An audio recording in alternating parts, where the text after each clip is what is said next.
And our scene is set in Reno, in what is being quickly referred to as St. Augustine Square.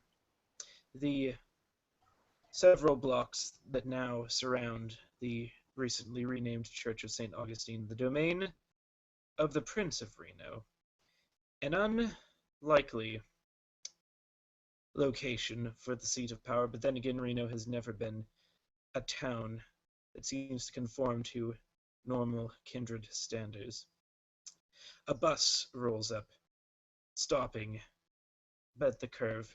Several kind get out, hurrying about on their nightly duties. Some of them are couples, others are loners. One such loner isn't human at all. He steps out to the bus with purpose. As he looks down at his cell phone, he's got the name of the address, and he looks up, he sees the entrance to a rec center. He can smell the faint hint of fresh paint coming from it. The doors are open, the lights are on, and there is only a couple people walking around inside. Almost everything has been put into its proper place. What does he do? Well, he's kind of. This must be the place. Not kind of what I would expect for a father, but you know, hey, they've all got their specific types of tastes. Let me go in and at least introduce myself, get this over with.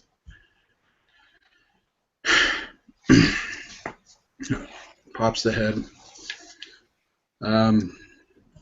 He'll open up a PDA notebook and make sure he's got some things organized and say, I sure hope the old bugger's happy with all this. I can't do this all, but I hope this is enough. And he'll kind of put it back into his suit. And yeah, he's kind of a scruffy looking guy, but at the same time he's got the 5 o'clock shadow and he kind of walks up and to the place, the building, and he double checks again. Okay, is this the rec center for Father Alvarez? One of the workers sort of turns to you and says, yep, this is the rec center that was commissioned by the priest of the parish. I don't think we are, but he's interrupted a moment later as another individual walks up. He's wearing the priestly attire, but he breathes far too easy. He is flush with life that is natural. He is definitely kind, but he puts his hand on the man's shoulder and goes, oh, he's with me. Don't worry about it. Here, let me show you around. We have much to discuss.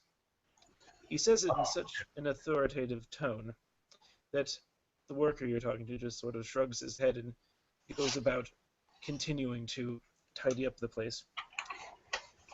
The man just sort of beckons you to follow him down the hallway.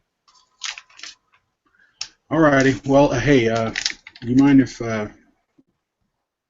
he takes care of these for me, and he'll give the cane and his jacket to the guy. Take off the suit coat and then, sorry, I just those always make me kind of itchy. I don't know what it is. Kind of. All right, let's go, Hoss. He smiles, holding the jacket and the cane and the pieces of paper. He says, right this way. And he continues to lead you down the hallway. A couple minutes later, after making a few turns passing by several doors leading to other sections of this rec center, several rooms that are meant to house several individuals. You go to one that appears to be larger than the others, but it is dark. The priest pulls out a key and, after looking and fro on the door and holds it open, inside saying, "The good father is within. I'll hold on to your belongings until you deem fit to retrieve them." All right. Many thanks. If you ever need anything, Jack McGraw's the name, and he'll hold out his hand for a shake. The priest will look a bit surprised, but will nonetheless shake the hand and say, "Oh, I thank you, but I am but a humble servant. Please, he is waiting. Oh, although you will not be alone tonight, there will be several other guests arriving shortly, I would wager." Okay, well, no problem. I'm always a good guy. Can never have too many friends. And he'll head on in. The room is dark, and as soon as the door closes behind you and there is a click, a lock. This is what looks to be a gymnasium of some kind. It's not too big, but a lot bigger than several of the other rooms that you've passed so far. It is not filled with the greatest quality equipment, but it does look like everything in here is new. You see a figure sitting in one of the bleachers that has been opened all the way, just sort of staring up at one of the windows along the wall. The neon glow of the city beyond shines through, and the voice from the darkness says,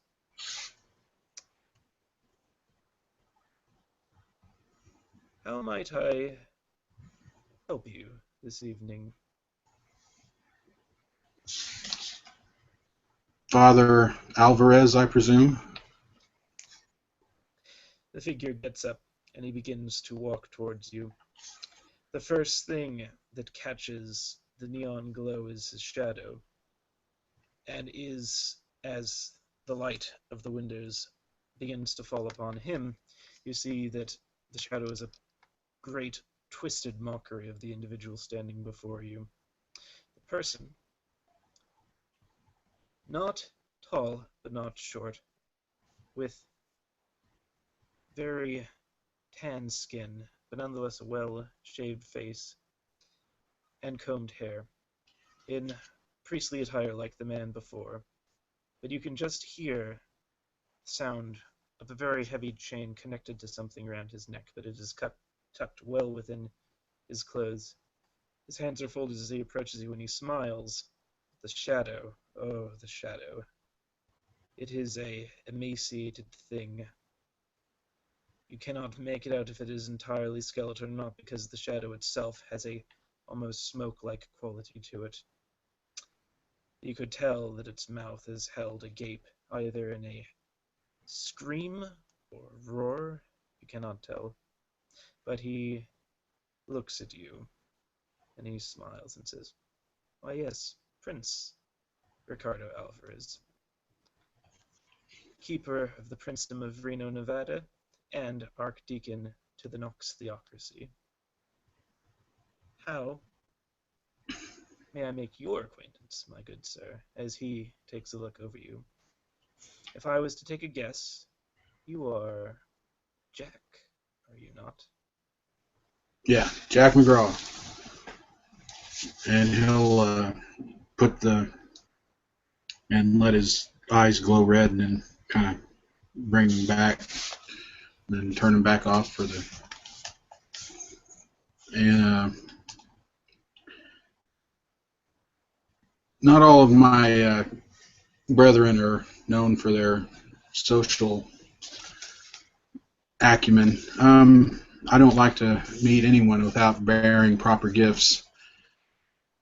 I also don't envy you in your position as of late, with all the difficulties that have been going around, what with kittens in the headlines, making the headlines and whatnot.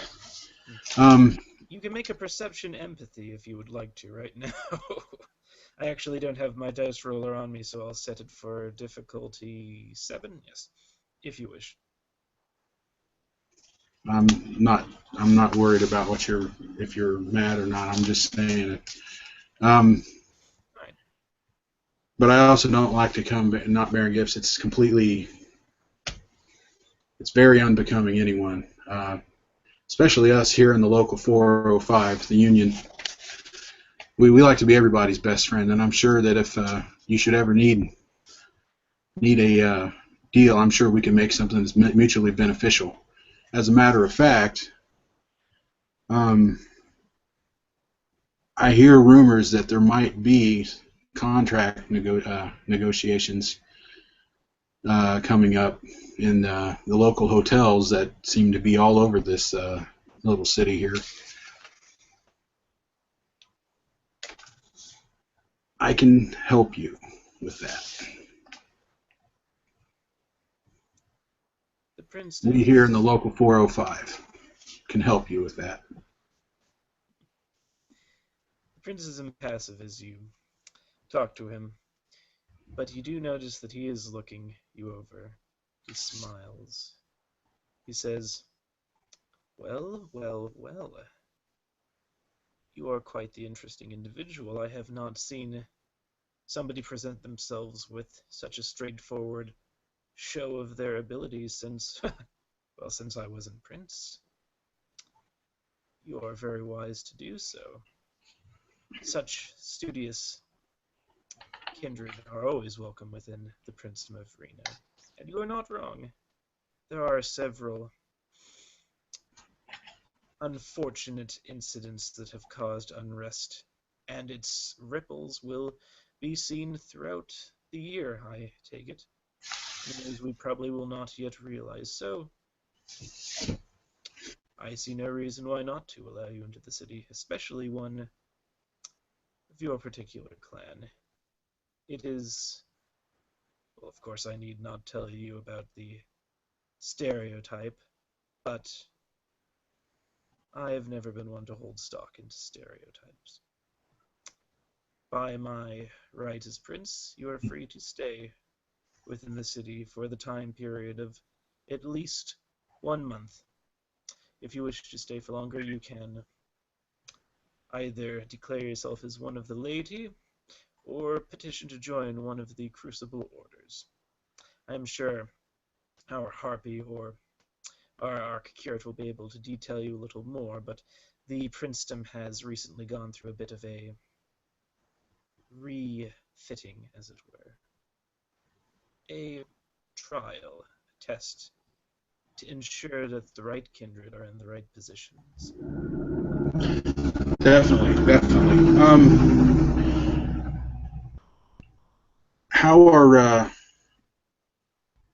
the rest of my, if I might be so bold, I wouldn't presume to speak to others about others of any clan, honestly. How are the rest of my brethren seen, looked Well, upon as in this city? looked upon. Well, the Gangrel have always been a respected member of the Camarilla, and I hope they will continue to be so despite the rumors of unrest along the East Coast right now. But I do not put much stock into rumors as well. As for Reno, we have several very proud members of our city who share the clan with yourself. One such is our very own one-armed Mike, I believe. You will probably be running into him soon. He has been a assistant to the defenders of the city for decades. And from his track record, he does not disappoint, as I hope you shall not either. Well, that's good. It's always good. I can't be a babysitter to the rest of my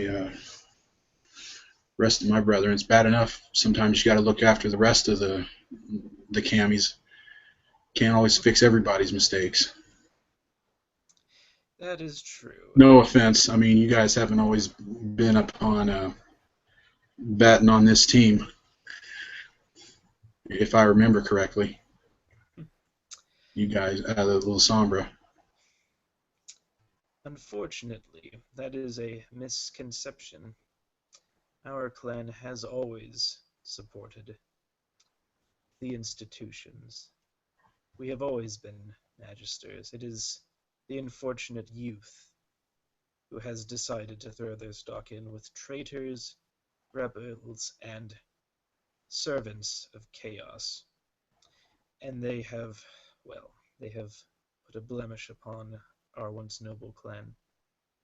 It is unfortunate, but I suppose that's for nonetheless, another time. That discussion's for another time, correct? hmm, yes, yes, it is. If you have nothing further to discuss, you may take your leave. If you have any other questions for the city, or what else you could do of assistance, ask me now. I have other appointments that need to be attended to. Um, Other than your leave to visit Seneschal, the Harpy, and members of my clan and whatnot. Also, how are the Anarchs, Stina, in this city? Oh, sorry. I almost forgot for a second that you were from out of town. Have you heard about the former Prince of Reno and his sheriff? I can't say that I have. Uh, Prince From and his sheriff of Nottingham. They, well, they did quite a number on the Anarchs. As far as our count concerns, there are none, and if there are, they are deep, deep underground. But that, like you said, is a tale for another night. Well then, boss, I take my leave. Just simply knock on the door twice, and my ghoul will let you out. I hope you have a very pleasant and beneficial stay within our dear and beloved city. That, with that being the case, a long and life to you, my good prince. And he'll turn around and head on out. And with grace to God, check McGraw. It is about this point, after Jack knocks on the door twice and he hears the familiar click and the door opening, he'll actually see two figures walking down the hallway adjacent. Um, Actually, Emma would have intercepted them before they walk in the building. She'd be waiting for them. As I come out the door, he rips off the tie. Just completely rips it off. In that case, let us say that it is once he steps outside into the crisp Reno night air that he happens upon these three individuals. Two, the take it away, Dan.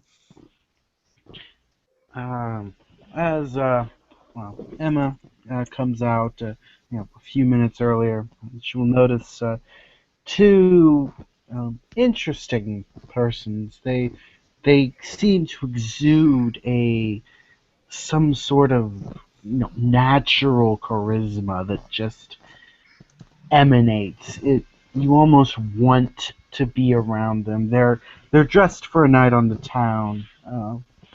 As though they are uh, perhaps lovers, perhaps siblings. There are many reasons someone would dress up in Reno.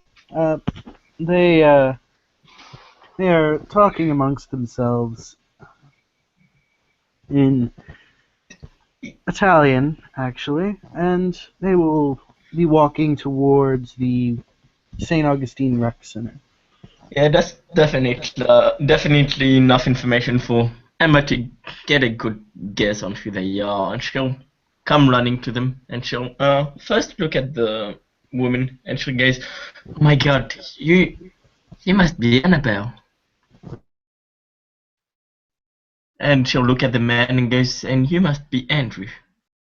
Her smile.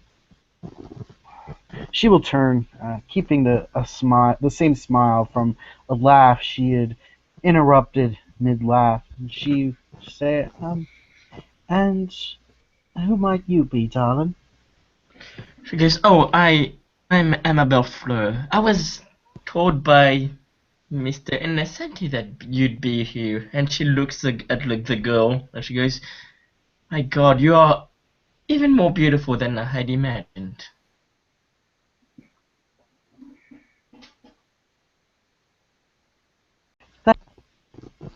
Oh, well, thank you kindly.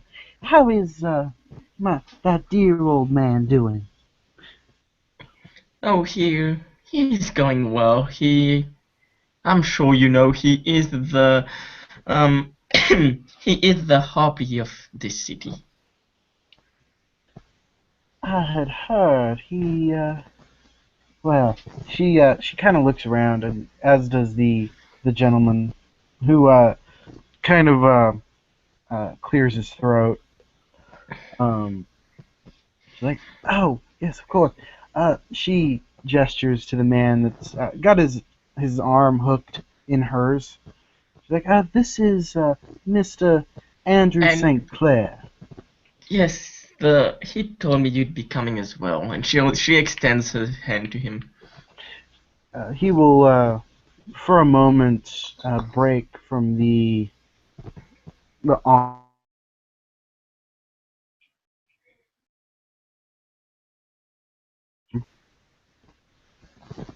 For a moment, he'll break from the arm hold and then just take a firm grip of her hand. And he'll smile, giving a nod. Like, ah, a pleasure to meet you. I believe we have business inside, lest the gentleman be a bit impatient with me. I wouldn't want that. She'll smile. She goes, "Yes, of course. Let me show you the way." And she'll not run, but she'll have a quick an excited walk to the door. And as they cross through, probably as they cross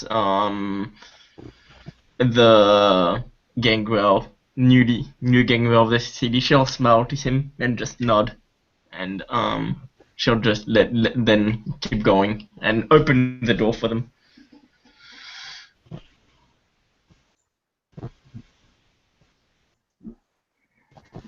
Oddly enough, by the time he gets out to the door, he's almost got complete wardrobe change. By the time he makes it out to the door. Howdy, how you doing there, miss? Pleasure to make your acquaintance tonight. You are? Howdy. She'll say, "I'm Emma. I bid you welcome to this city." The man will actually ignore Jack completely, but Annabelle will smile and uh, give the same gesture back. She'll smile and nod. Pleasure to meet you. Have a good evening. Well, okay, top of the evening to you all, I guess. I'll light up a cigar and kind of take off.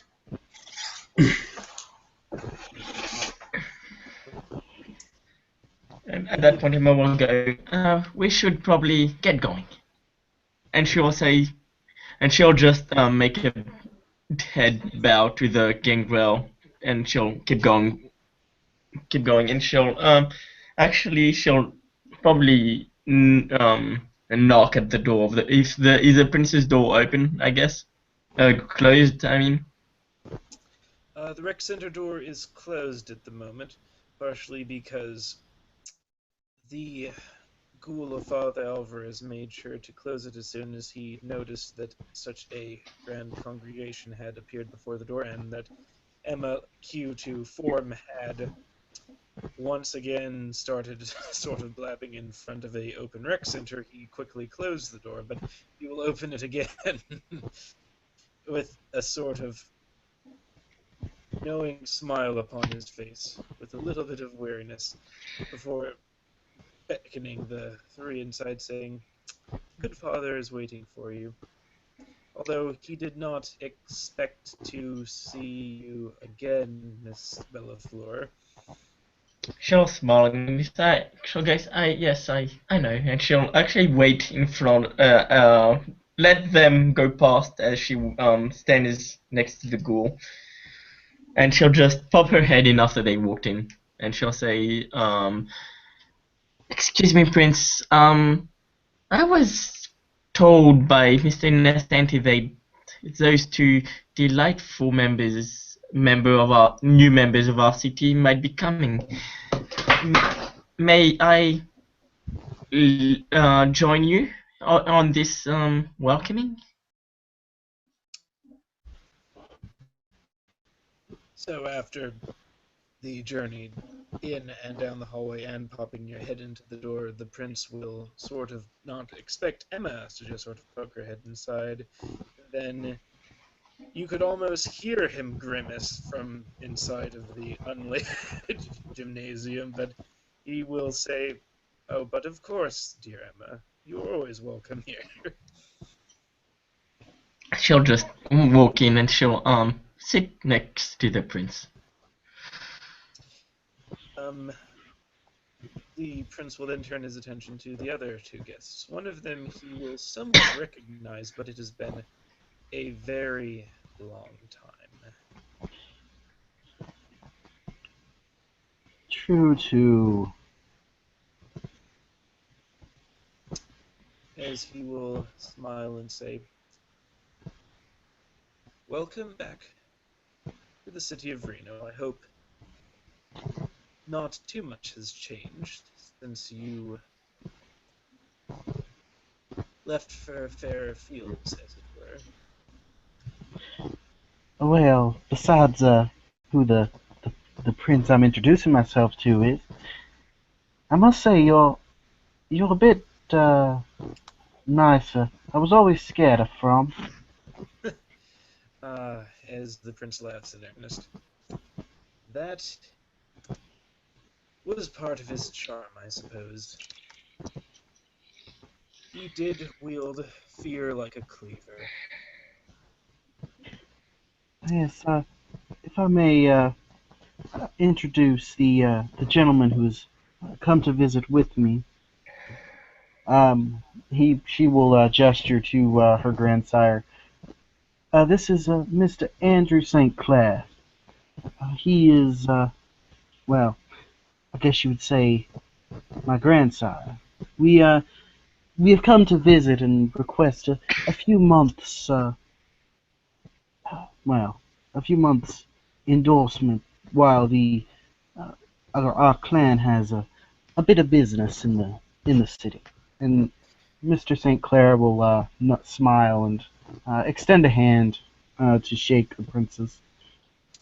The prince will definitely smile and say, I had not been expecting one of your status. I welcome you to the city," if you will take the hand gingerly. "I trust it is to your liking. We've had a few renovations." She'll look around. Oh, I can remember. Oh, what was here before. But I suppose progress must be made. Indeed, it must. But that is, I suppose, at the heart, the spirit of this modern world that we live in. Nothing can remain forever. Well, except us, that is. But is there anything I can do specifically to assist you in your stay here? You said that you had a venture that you wished to start. Oh, for now we have a clan gathering of sorts, and it would be more convenient for us to stay with our friend Mr. Innocenti. Hmm. Ah, yes, our dear Mr. I. Are you surprised to hear that he has recently become the harpy of the city? I believe I'm surprised to hear that he's still going by Mr. I. And she'll smile. Emma will smile next to the prince too.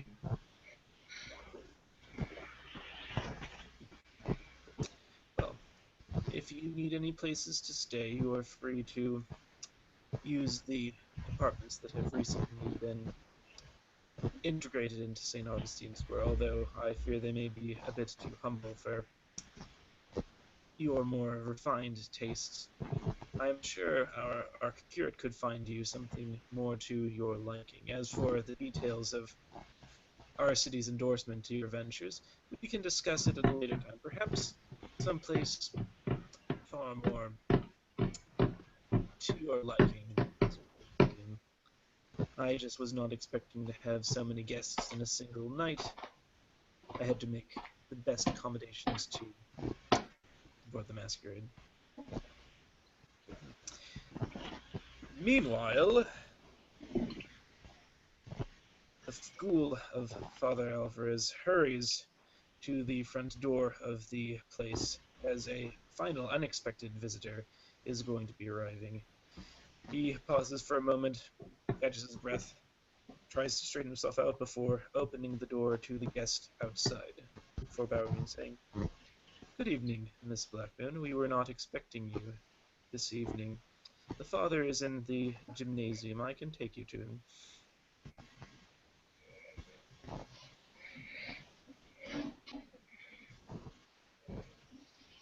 Oh, I think you might be muted, April.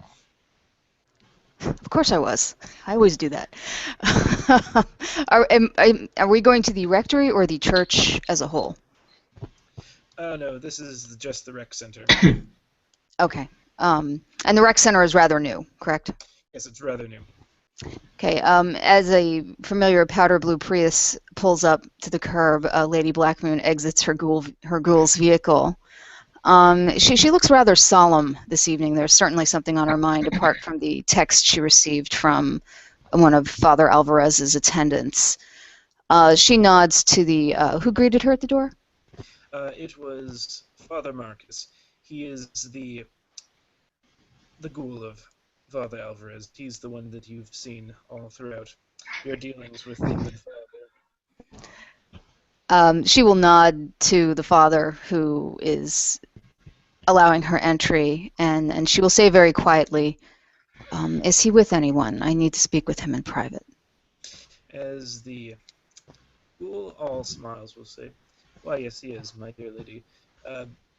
Two guests one from out of town, one a returning resident is visiting him, and Miss Bellafleur." She raises an eyebrow at that, and she says, "Well, I can wait, or up to you," and smiles. The ghoul will be taken a bit back by that, not really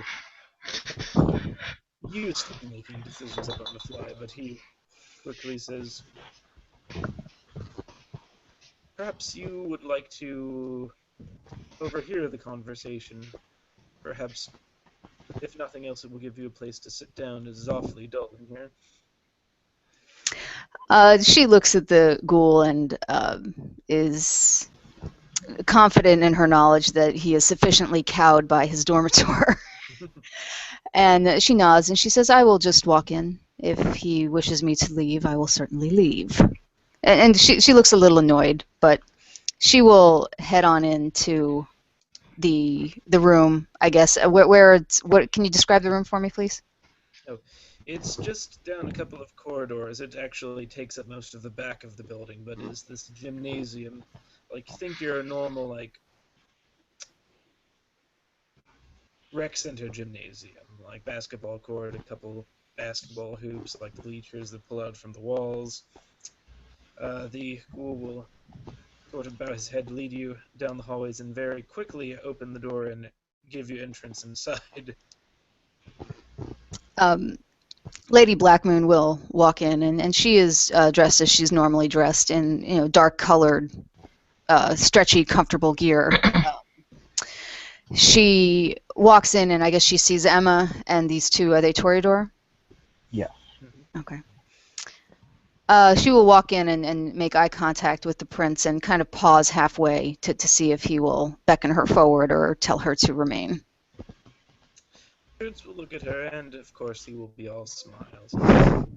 Give a friendly beckon as he will say, Miss Blackmoon, I hope you are familiar with Mr. Innocenti's childer and grandchilder. Lady Blackmoon will approach and she will bow her head and she will say, "My prince, good evening." And she will turn to the sire and eye candy. Out of character, it's Mario's sire and grandchild. Right.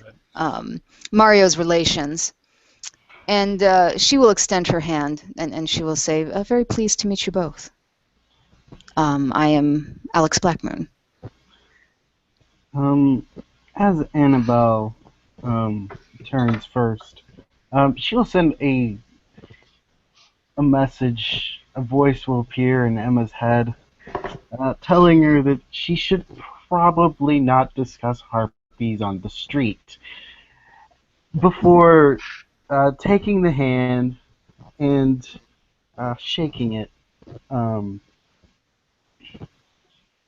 saying, Annabelle Watson, Miss Blackmoon, a pleasure to meet your acquaintance, and this is Mr. Andrew St. Clair. She will nod and say, "A pleasure to meet you both." And Emma is standing near them, I take it? Emma is sitting next to the prince. She will also nod in acknowledgement to Emma, and she will say, "Miss Emma, it's been a while since I've seen you. I hope you're faring well." She will say, "Oh yes, I've been busy keeping our city safe." Lady Blackmoon responds, "I'll bet." And she will nod to the prince and she will say, I apologize for interrupting. I did receive your message. If you have a few moments for me, I would be grateful." Oh, of course. I was just finishing up with our two honored guests. Please do let me know when you two have an opening. I would love to go more into detail about how our fair princedom can be a mutual beneficial venture for the three of us. I suppose it would be for accounting Mr. Innocenti himself. Reno is a sort of opportunity, after all. At that, Annabelle will smile before giving a polite curtsy to the good prince. Of course, we shall go speak with our friend Mr. Innocenti about the arrangements and everything. I'm sure we will speak again, Prince Alvarez. Emma will walk to. She'll wait for the prince to talk first. You will say, "Excellent. I look forward to hearing about it. Have a wonderful evening, and, as always, go with grace and to God." As he said that, Emma will walk towards them, and she'll take out 2 invites to the Black Lotus, and goes, "You two must visit this wonderful place. I work here, and all of a sudden he just sort of puts a hand on his young teenage shoulder and says, "Oh, I do appreciate your ambition, your, shall we say, drive, Miss Bellafleur, but I believe the Black Lotus is currently under renovations. Let us not trouble them with such invitations right now." she'll smile. She goes, "Yes, of course, but it won't. If they said they would be here for a few months, and I'm sure the trouble that has been going on will be dealt with before that. They can come right after, I'm sure." And she'll smile at them. "I'm sure Miss Tavares will be more than happy to welcome you here. She is, after all, a member of your clan." and she'll at that she'll with the still the conversation, private conversation thing, she'll say, "Do not worry, this building is quite new, and there is nobody living there, nobody living here, and it goes by this time of night, nobody comes around here."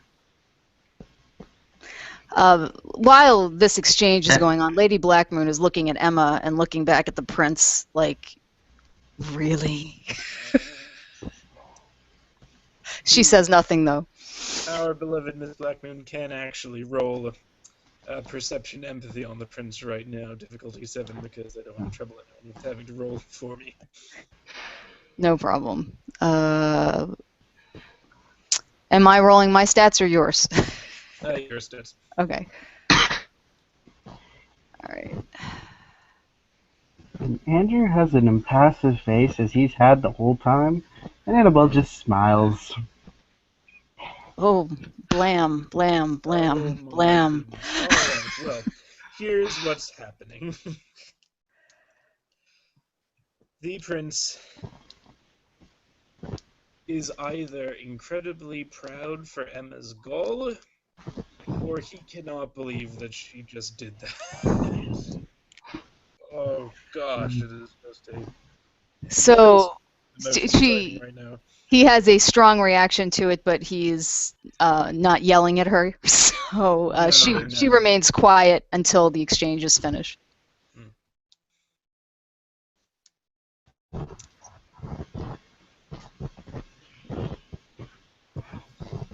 And the two will politely make their... Mr. St. Clair will extend his hand once again to shake it in farewell, and then after, if he takes it or not, they will depart, continuing, as soon as they leave, continuing some conversation in Italian.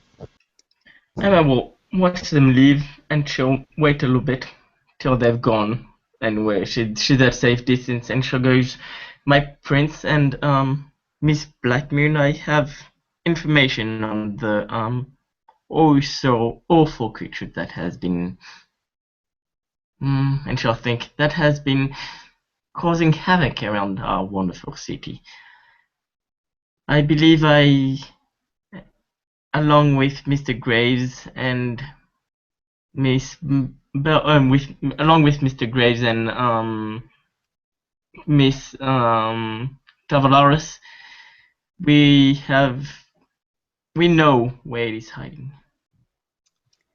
Very good. That is going to make up for that little scene you pulled just now.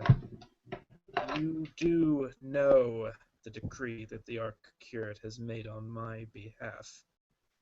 No one is to go to those buildings that have been deemed threats because of the hunters' activities. You do not send guests to the city to places that are being watched by hunters.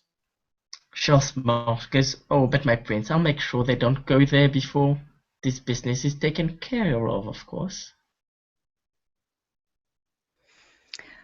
Lady Blackmoon will look at Emma, and you know she acknowledges that there's some kind of strange exchange going on here, but it's not what's foremost on her mind. She'll say, "Emma, I have to ask you something, and I need you to be truthful with me." She'll just look at Miss Blackmoon. As will the prince, but he will remain silent and await what happens next. She will say, "It is very important that if Herr Graves gave you anything, any item, any piece of paper, any speck of dust, that you let me know. Do you understand?" She'll say, "He didn't give me anything, but on our investigation we saw this strange drawing. It was both at the farm and at the bar where the havoc has been going on." And she'll show both of them the picture. Well, the prince has already seen it. It's a picture that I'm not sure I have it. But I'm not sure if you've seen the other scenes. If you have it, I'll need to make a roll I'll if you show see. it to her. And she'll she'll show it to her. She'll show it to them in Now general. she'll show it to her.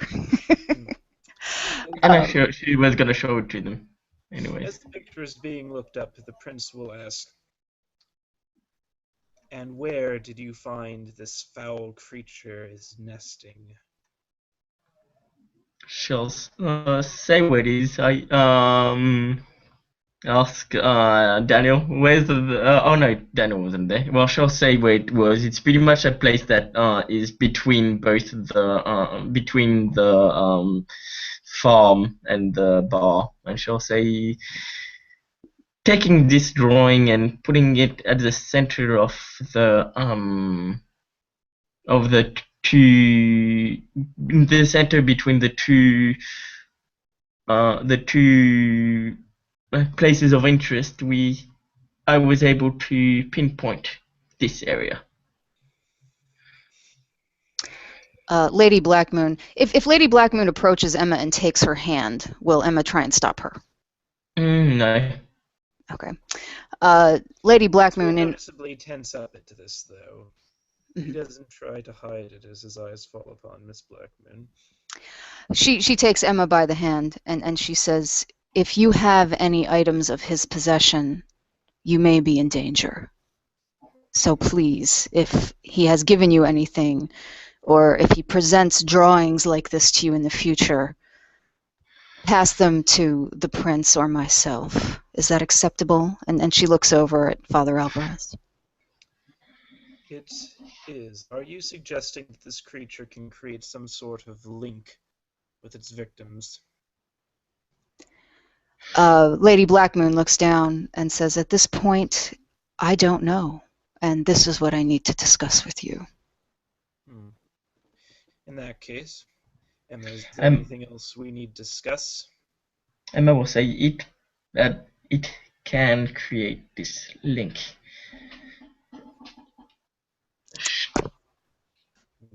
What? She says, "How do you know this?" From what Mr. Graves said. It seems that creature can control people. He is not only controlling the poor Angelica right now, but thanks to her, he was able to control others. He was controlling the ones that caused the fight in the bar, and he made them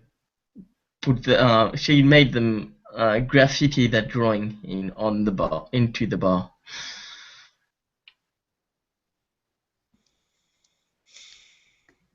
Lady Blackmoon will step forward, and in her pocket she has 3 hematite stones. You can look up what they are later. I will put them in chat to spell them. And she will drop them. Does Emma have a pocket? Yeah, should have a pocket somewhere, or at least a handbag or something. She will drop them into her pocket or handbag, and she will say, those will keep you safe for now."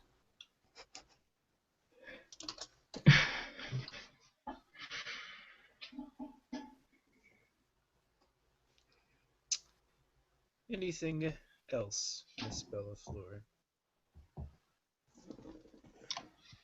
She'll say not much else. That's pretty much what Graves had told us. It can create links between people. They have to somewhat willingly let it in, but it can be very deceitful on the way it does so.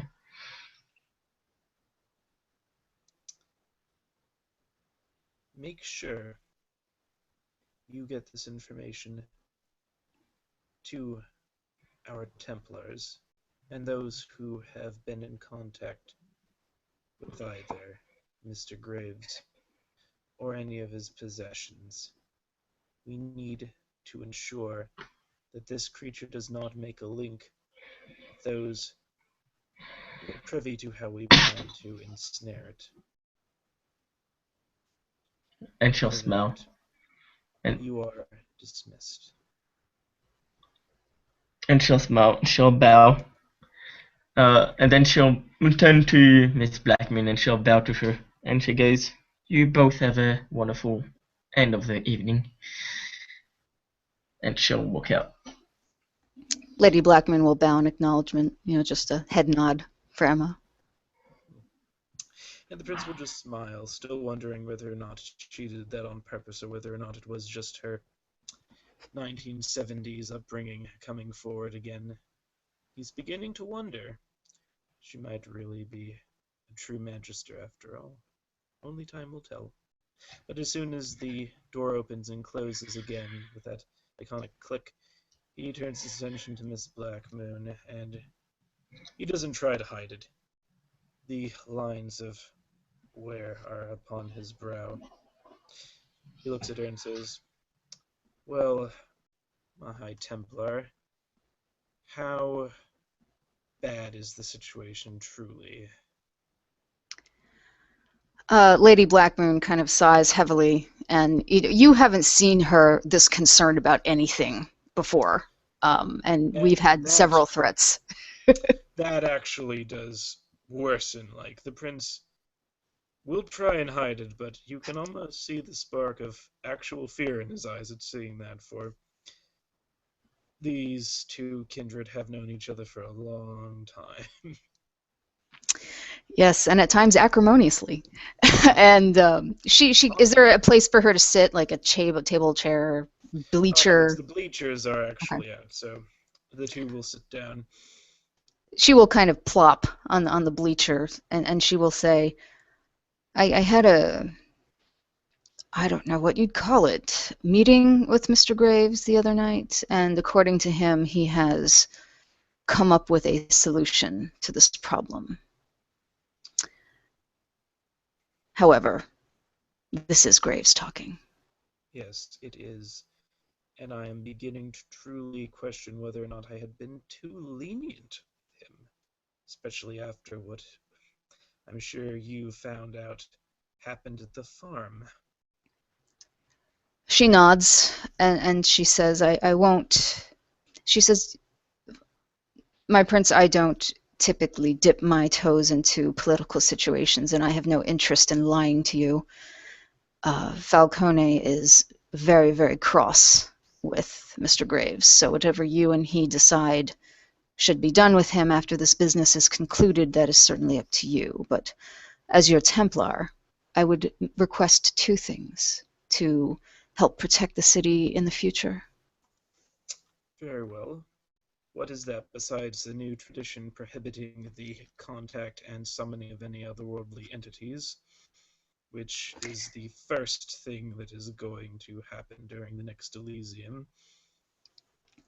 She nods, and she says, should we receive any future members of Clan Cappadocian, we must be sure that they are not dabbling in arts that they cannot control or that is not sanctioned by their coalition.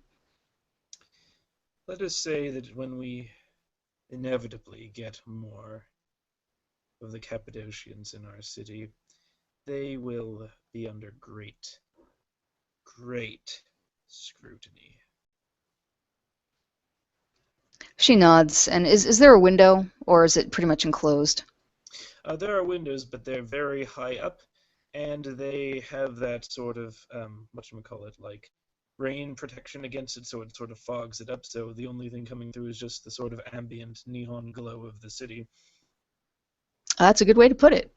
Lady Blackmoon's eyes kind of reach up to the ambient neon glow of the city, and she says, there is something I would like to do personally, and I will take anyone along who needs to go, but this situation has made it very, very clear that while we still have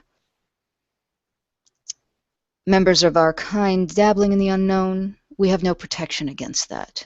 We used to have protection against that, but Clan Tremere is no more. Yes. Warlocks are gone, and with it, we now tread carefully around ghosties and ghoulies and everything else that goes bump in the night besides ourselves. Another threat knocking at our door. That is the biggest lesson we have learned from this. Ironic. A member of the Balefire Coalition is the one who unleashed Hell's Gates upon our city, and now it is the Balefire Coalition who we are getting to seal them shut again. She nods as the prince speaks, agreeing in agreement. She says, I am no warlock, as you know. I may see things differently than others, and I certainly have the ability to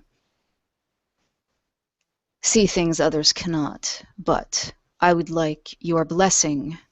And she says blessing kind of tightly, almost with her teeth, to make an excursion into the abandoned Tremere Chantry. You do realize what it is that you're asking, Miss Blackman. She nods, and she says, you placed the yoke of protection on my head when you named me Templar. I did. I If also am under oath by the Camarilla that all of the research of the Tremere and the Giovanni are under the jurisdiction of the Balefire Coalition. I would need to get their express permission before sending you in, and I doubt they would send you in without a representative. As he looks around, he says, however, I do not believe the Chantry had any mundane security system, so if, say, somebody were to enter unknown, no one would be the wiser if, say, the guards were called away to deal with some other matters. It would be unfortunate, and several people would be punished. she listens to him very intently as he spells out, like any good Catholic boy, you know how to get around the rules and bend them until they just about break but don't. She says, of course that would be a tragedy. However, I think if we are charged with protecting ourselves, this is the best course of action. I would like to bring with me some members of our family that you feel would be worthy or you feel would benefit.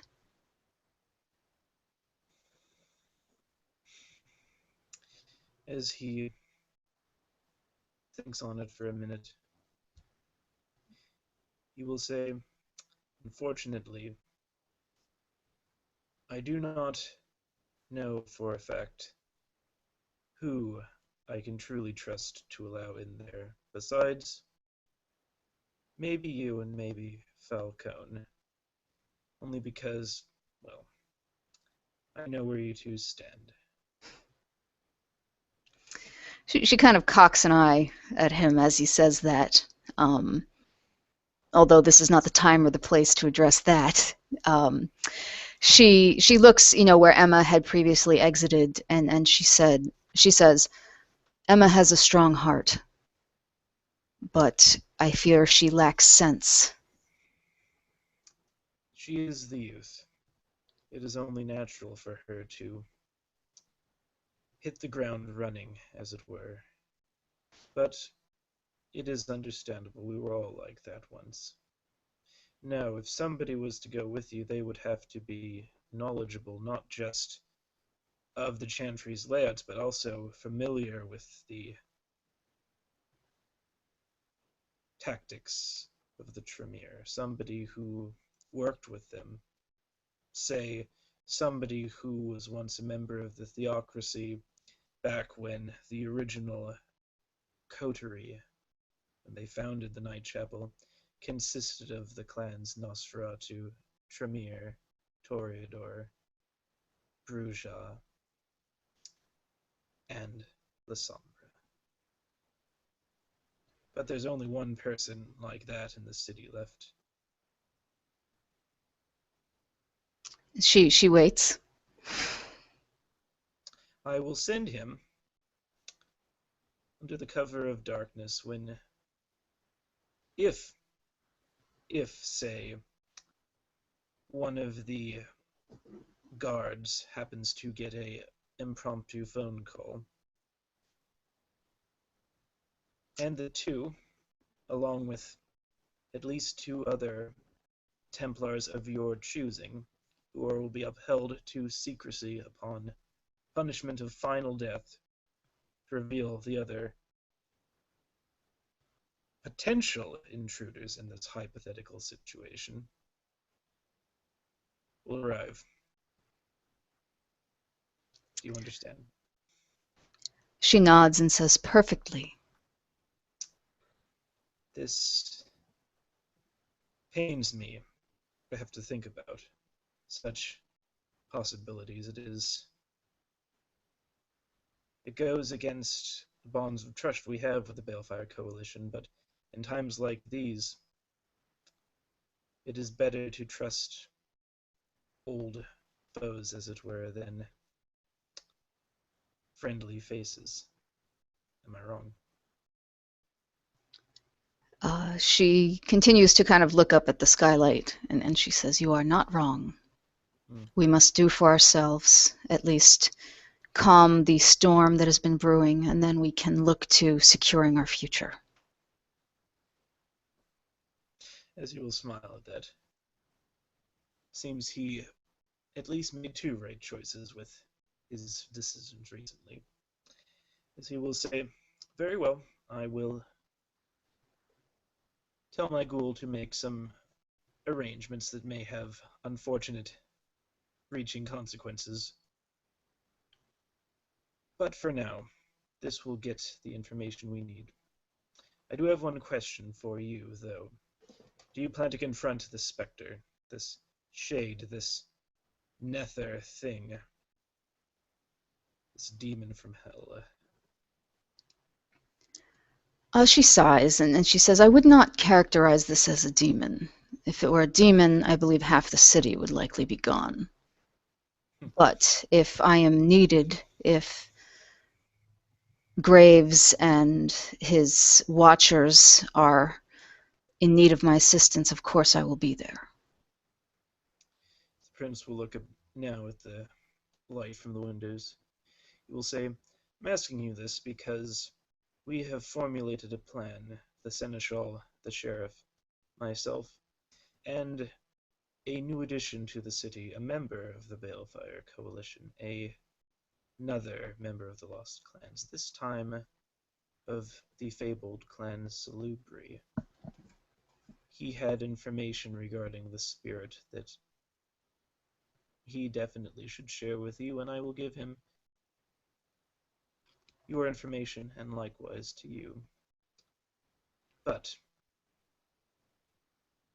are you familiar with the prayer vigil that is going to be happening very soon?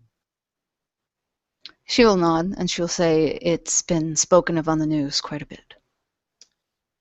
When the city unites in prayer, when so many voices cry out for peace in the darkness, holding on to that fragile light of humanity, that is when we will strike, just as planned. That is when we will banish that thing from our city for good, and the fate of Dietrich Graves shall be known. And hopefully then we can put this nasty bit of business behind us and get back to the old familiar routines. She will nod and stand, and she will say, thank you, Prince Alvarez, for having faith in me and the city. We all must put faith in that which we hope for every once in a while. But that is the nature of faith, is it not, Miss Blackmoon? to believe in what you cannot prove. You can only hope or be disappointed, but again, that is the nature of faith, is it not? She smiles and she says, "It is, and the smallest light is visible in the blackest darkness." Let us hope so. If nothing else, it will at least, hopefully, stop this unnecessary violence that's been plaguing the city. What kind of kingdom is burned down by ghosts, Miss Blackmoon? As she is getting her coat on and preparing to leave, she will look at the prince and she will say, "Not this one, and not today." Prince will smile, and then just nod his head at her, and continue looking up at the windows. She will again bow and she will turn and she will give a warm nod to the ghoul who is, I guess, standing at the door as she makes her exit out into the Reno night. And with no more visitors, the prince simply just stares up at the ambient glow. It has been a very long time since he thought about how things could have been. But he has always wondered what the Tremere Chantry looked like, and now he would be finding out. And this, viewers, is where we end our scene. So thank you for watching, and have a wonderful evening.